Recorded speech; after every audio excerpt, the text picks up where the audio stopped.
salad. Glad it was productive for you. It was Time to get a cup of coffee. terribly productive, but it was, that You know wasn't. what? I'll go get it. Well, yeah. Sometimes it's all about relationships, right? Happy to, sir. You sure were a rock star in Colorado, I have to tell you. Kept hearing your name. Oh, yes. Oh, bad. In vain. No, that's all really great stuff.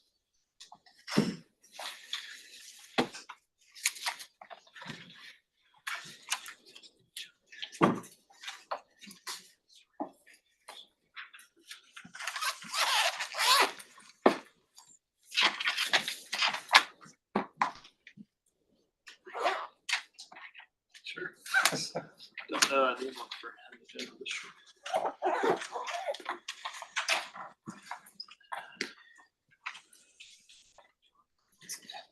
Chief, I say your last name Grace. I heard Missy kind of laughing and commenting.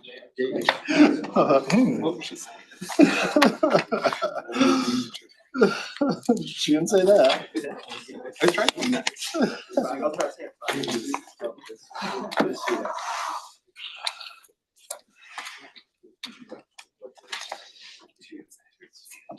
Tell people. You lose a lot of weight going through cancer treatment, but it's not the way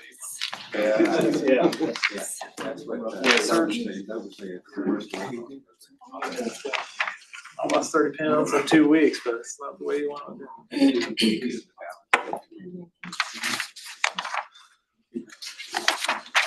Exercise really had something.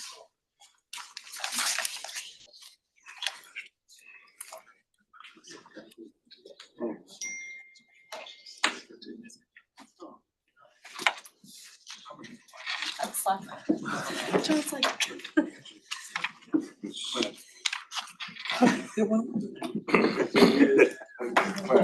didn't know you knew, but okay. I don't know. I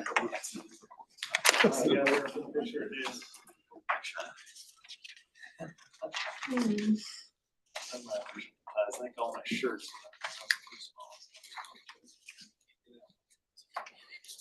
I think that's great. I don't want to wear ties. Isn't the human mind great? It is. The way we can work that way. It is just fine. I need to fit this narrative. All right, it's 9 o'clock. Blake, okay. Calling Governance Committee order here in December. Let's start. We got our agenda here. I'm gonna start with our minutes from our November 15th, 2023 meeting. Anybody have any changes or corrections? Chair, I would move for approval. Thank you, sir. I'll second. Oh, man, I'm loving this group this morning. All in favor, please say aye. Aye. Aye. Troubled by this morning comment. I me too. Sometimes you guys drag a little bit out of the game, I'm not gonna lie. I'm not gonna lie. Careful what you ask for. That's right. All right, so we approved our minutes. Committee topics, John Uri, if you can give us progress with the amending of the board's non-reappointment policy to standardize notice requirements. Sure. Took that one up first. You're switching it up. Oh, good, I'm sorry. What did I get out of order? That's all right. We had the conflict of interest. Okay. Not conflict of interest. I have conflict of interest too. Okay. Yeah. Then so I think we mentioned last meeting that this is something we've been looking at.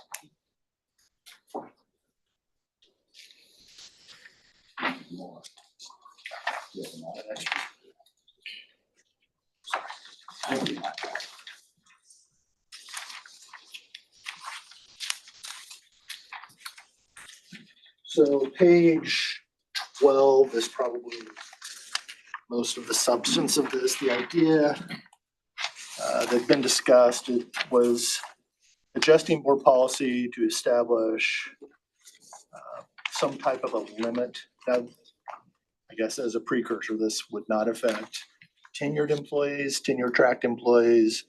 It's only for other staff.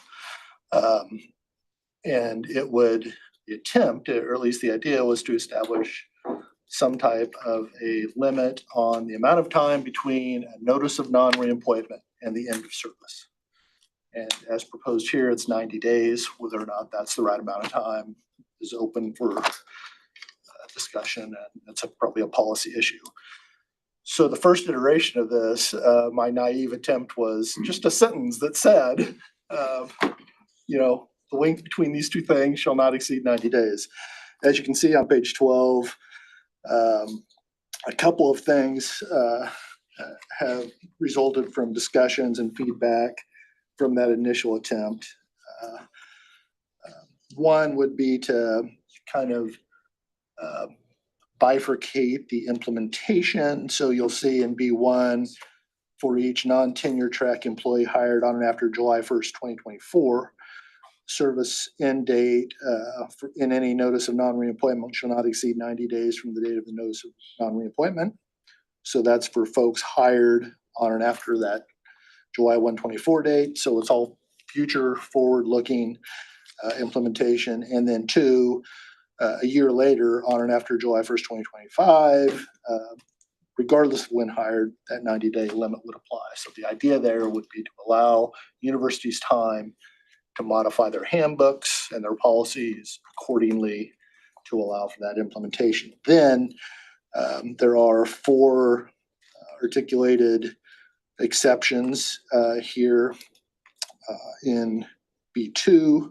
One is for a conflicting applicable board-approved labor agreement. So we're trying to just say, I don't know that there are any provisions in labor agreements that conflict, but if there were, we're not intending to attach those. 2 is a conflicting applicable board-approved university support staff system of administration. So that's when universities used to have classified staff, and in 2005, there was a law that authorized the conversion of classified staff to unclassified staff or university support staff.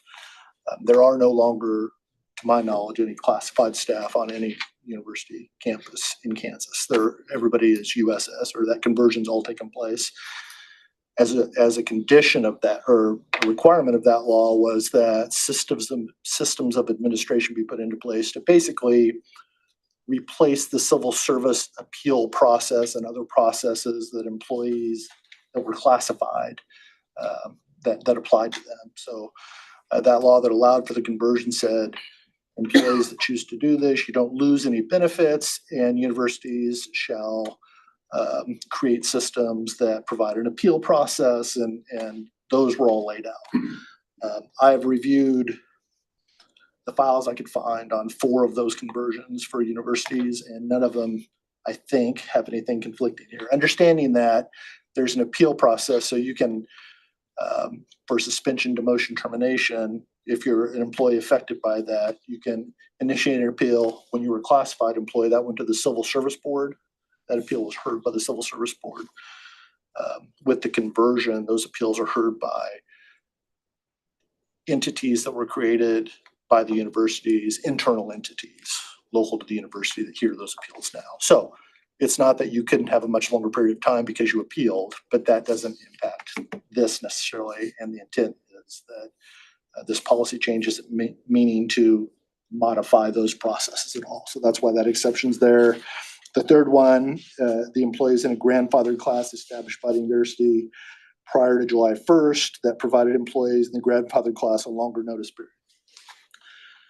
My understanding was that at least one university that previously kind of took on this issue did make changes, I believe back in around 2016, that made changes prospectively for their campus, and then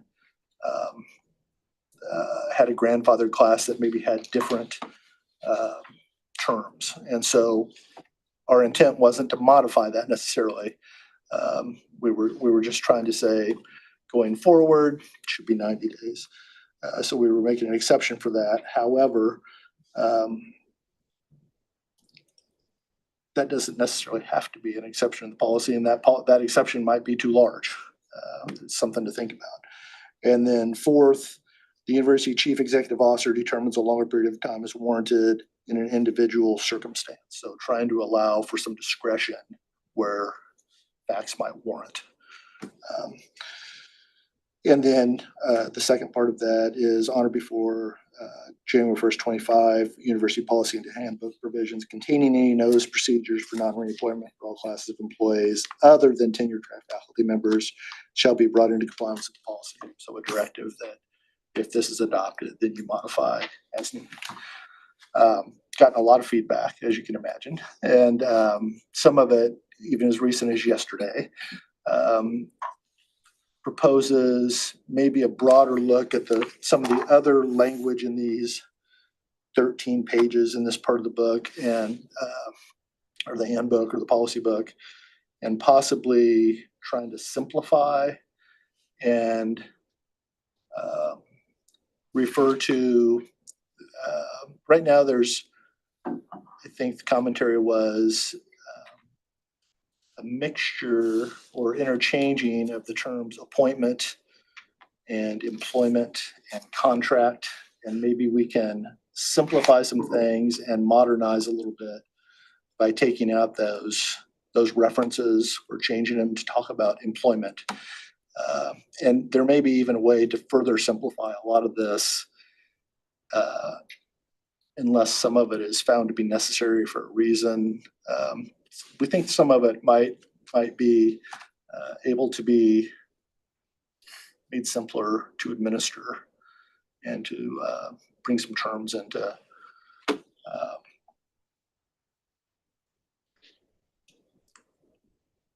I guess not saying what we mean and not maybe unnecessarily confusing things with the way things have developed in this policy. So I think we're thinking a little more time might be necessary based on some of the more recent feedback to do a better job of trying to simplify.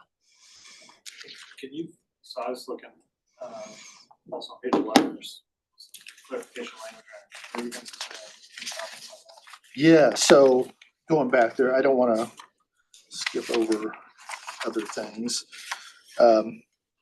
If I could start at page 2, there's a proposal there to strike the reference to annual appointments. So one of the things that was brought up is the policy references annual appointments. And where that comes from, some of it may be held over from like the K-12 idea of an annual teacher appointment for faculty. There may be some HLC requirements around appointments, I think. I'm not sure about that. But the idea was that board policy as written required annual appointments, and I don't know that that was ever the intent. So we were trying to clarify that if there are appointments without referring to or giving the impression that there's a requirement for annual appointments in board policy. So that's what that change is about. And then I believe on page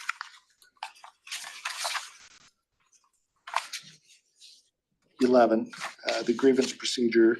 So the change here would clarify that probationary employees and employees that serve after the employer don't have a right to appeal suspension, termination, or demotion under the grievance procedure that's required to be established by this policy. So it clarifies application. Okay, so I'm understanding too, from here, you said you want to take it back and review the language again, work on simplification, and then you'll bring it back to us. Do you think in January or? Given our proposed timeline, I would like to do that by January or February. It might take till February. I just don't know how. I think I've got all the feedback now, so maybe not. Maybe January is too long. I just encourage getting feedback. You know, this has been discussed now for months. We shouldn't be getting feedback at the 11th hour. So let's, I mean, it's time to get the feedback. Regional Land. Just a comment. I really appreciate your comment, John, about trying to simplify language, make it more cohesive, because administering these policies can be quite challenging, as you know. So thank you for your efforts to do that moving forward. Thank you. Yeah, I think you try to be responsive to all the concerns. But then when you take a step back and think about what it is we're trying to accomplish with these policies and what's needed, and what's evolved over time, it just seems like there should be a way that is less complex to do what's needed and make it more clear. And protect the rights of the individual employee, Absolutely, right? without- So I without know our changing any- administrators have all, make all efforts to ensure they're protecting the rights, but when things get confusing and conflated, that makes that hard to do. So thank you. Any other questions for Sean? I'll look forward to hearing more in January. Sean. Yeah, well read it. Number 2, conflict of interest policy. I know you guys have some recommendations, changes to the reporting form and the reporting process. Yeah, so this is item 2, page 3, attachment 2 of your materials, gives some background. Our board conflict of interest policy has been in place since 2010. And with the exception of 2 small clarifications that were done in 2012, it's remained. One of the projects we've been working on is reviewing this, and we don't have any recommendations to make changes to the policy itself. However, on the form, we think that we can clarify that. Those clarifications are on page 7 of your materials. So you can see in the first paragraph, we would add some language that the purpose of the policy is to protect the interest of the board, board members, the system, and the public. So just adding some language there. Also, number 2 highlighted in purple is what we think is maybe the most confusing part of the current policy that talks about someone being a board member having an interest that's with an entity competing with the board. So that's been in there, but over the years, I think that is a little bit confusing because we're having a hard time thinking of when that might even exist unless there were a grant out there that maybe multiple entities were going for, including the board. So we think that we can remove that and add clarity by doing that. There's reference then to the statement of substantial interest. We add the word annual before that. That's an annual requirement by law. So the policy should reflect that. And then we're proposing that we would go to a fillable form to make it easier for you all to submit that as opposed to filling it out by paper and scanning it and sending it in. So if we could do that, we would make changes to that, make a hyperlink instead of the reference that's in here. And then on the next page, on page 8, we would add the August 31st date for the disclosures to be turned in or the forms to be turned in. And then in question 2, adding the word educational before institution on the governing board question, whether or not you serve on a governing board. And I believe the only other change proposed is on page 10, service on the governing board of an educational institution. So again, adding education consistent. And process-wise, don't have many changes. There's a discussion there of those dates that we normally act on things, and we think that's workable probably. Didn't know if there's any questions or comments on that. Do you guys have any conflict of interest yourselves while viewing this form? Need to be disclosed. I don't think so. Thank you for reviewing this form and the policy. Everything looked reasonable to me about it. I don't know if you guys have any questions or comments. I appreciate the attention to competing with the board because I've always had trouble with what entity that might be. So I think that's helpful. Okay, well, we need to pass this on to the board, I think, right? You're ready for No, actually, I think if if you all are okay with it. I don't know that it needs board action, or at least that's my take. I think that you all could just, Yeah, we need to take a vote, but we don't have to pass it on. We can vote. Except these changes to the form. So, but I need a motion in a second. I would move for approval. I'll second. Thank you, Regent Lane. All in favor, please say aye. Aye. There we go. And we're gonna do campus safety and security report from the University for all. State University. I was seeing some billboards on the way here. So sorry. I was drinking coffee when you said that. Chief Grice, And they're beautiful buildings. they are. I think Chief Grice is gonna start us off. Is that right? So thank you for being here, Good Chief. morning. Yeah, good This is a morning. tough crowd. Right now, I'm pleased to announce that the university is in phase one of implementing the new closed circuit TV system on campus. To date, 50 cameras have been installed, and within the next 2 weeks, we will have another 25 installed. Right now, we are looking at the open areas, parking lots, and the areas that are heavily trafficked on campus. But also, several departments on campus have been switching over to the new camera system also. And not only on campus, Riley County PD is in the process of installing the same cameras in the Aggieville district. They might give us access to them also, since it is heavily trafficked by students. So that project is really going well with the help of Ethan and his assistants. We just settled on an RFP for a new card access system on campus. And the way Ethan has this set up is with all new construction, camera dependent projects along with card access will be included into the construction process. Women's basketball is having a great season starting off. So since we are exceeding crowd limits, we are utilizing ASMs at women's basketball. So they went from 12. It's good there. Also, we would like to request restricted access to a facility on campus that's known as Stonehouse. That facility is now the new home, which is assistant of Ethan, is the new home of the KSU Public Safety / Police Department.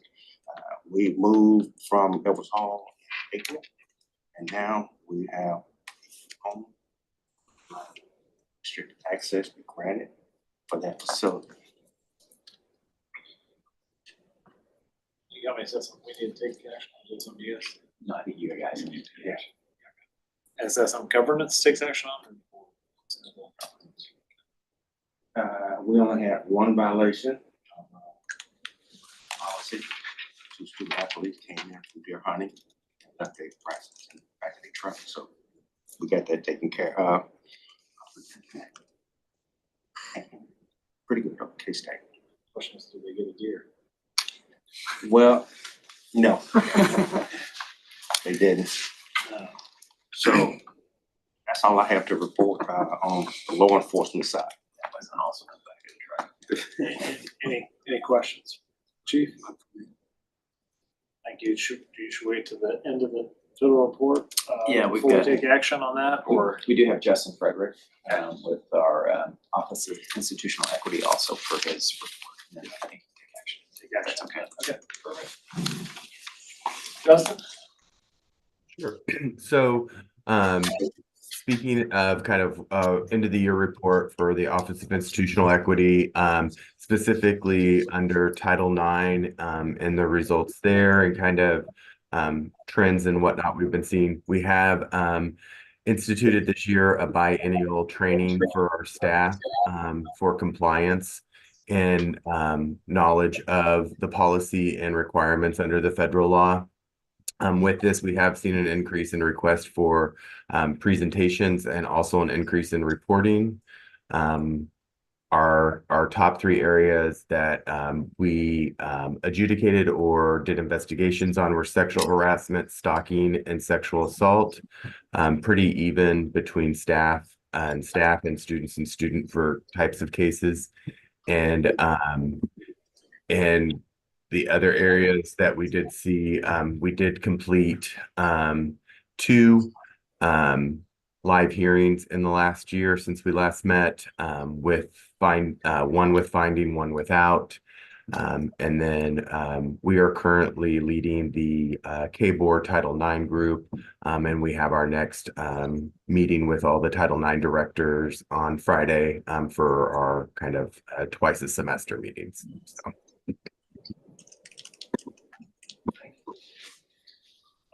Do we have any questions for Justin? Thank you. Thank you. I know we have Brandon and Elliot also on with us. If we have questions for risk and safety or compliance, they're also available for us here. I might introduce Brandon Chance. He's our new Chief Risk and Safety Officer at Kansas State University. Welcome. Thank you. Good morning, all.